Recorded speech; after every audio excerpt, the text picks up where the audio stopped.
अगर ये इससे आधा भी पैसा हम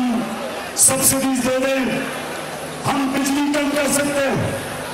हम गैस की कीमत कम कर सकते हैं, हम पेट्रोल की कीमत कम कर सकते हैं और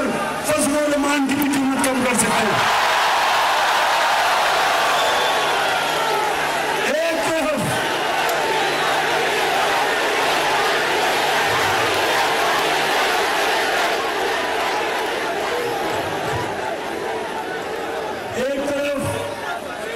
एक तरफ कौम के ऊपर महंगाई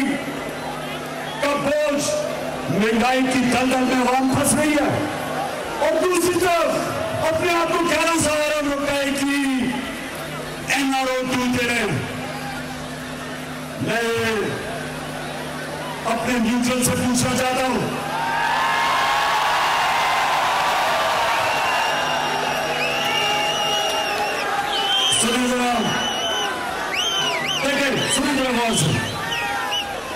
हमारे दीन में